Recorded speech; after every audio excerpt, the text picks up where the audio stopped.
In the first example, you paid cash, you paid 9 million, right? For the 15 million property that you're going to sell 7 years later, right? Okay, so your gain will be what? Around 6 million pesos.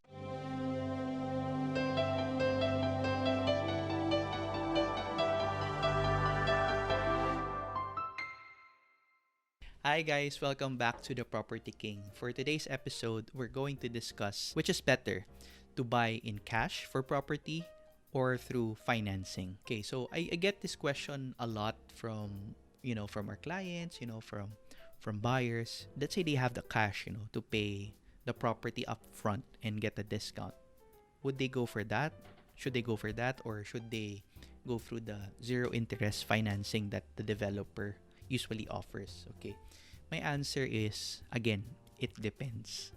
Okay, so for example, the property that you're currently looking at is, let's say, a 10 million property that's a pre-selling condominium, and let's say the turnover from now is, let's say, 7 years before the turnover, and the developer is offering you, let's say, 10% discount to pay the full amount in cash. So that way, if you less 10% from 10 million, you get a 1 million discount, right?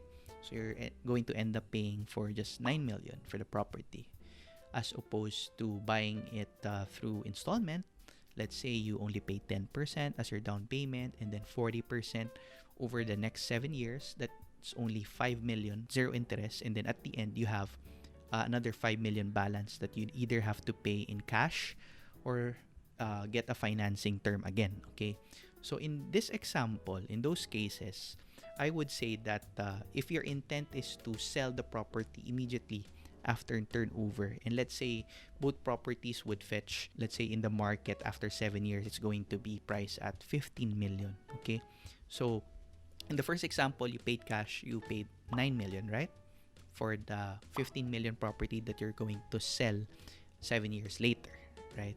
Okay, so your gain will be what? Around 6 million pesos. On the other hand, you only paid for how many? 10% down payment, 40% over 7 years. So you paid 5 million. So there's a balance of another 5 million at the end, right? Because it's a 10 million property.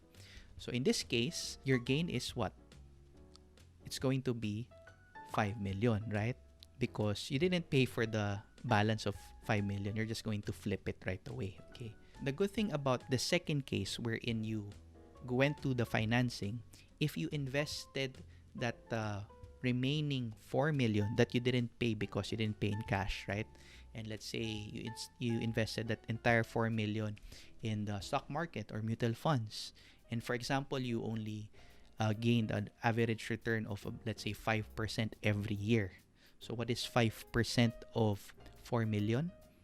Okay, that's 200,000. And let's say 200,000, you just took it out each time you receive that dividends, for example, that 200,000 income every year. You just took it out and put it in the bank. 200,000 times 7 years, that's how many? That's 1.4 million. So the difference is the discount.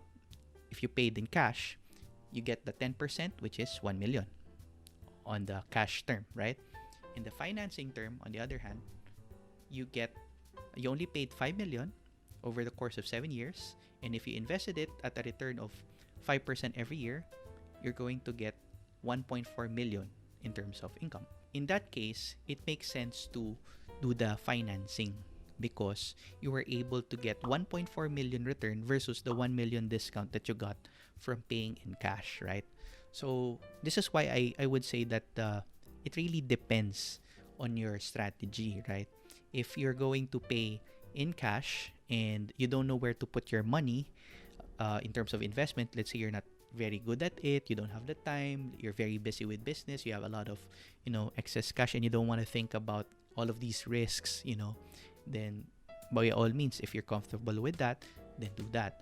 But if you have the time, if you have the patience to study and where to put your money, so that you can roll it and not commit a huge portion of your cash into the development, because you have the advantage of paying zero interest and using leverage to grow your cash, and invest it in other instruments, may it be another property or, stocks, mutual funds, in some cases even Bitcoin, or maybe invest it in another business. As an investor, there's other ways to maximize your cash and not commit everything into just one property. So I hope I was able to clear that out, which is better, cash or financing. I would say it really depends in the end when it comes to your time, your expertise, and your investment goals. So that sums up our episode for today. I hope you learned a lot. If you like the content, please be sure to smash that like button down below.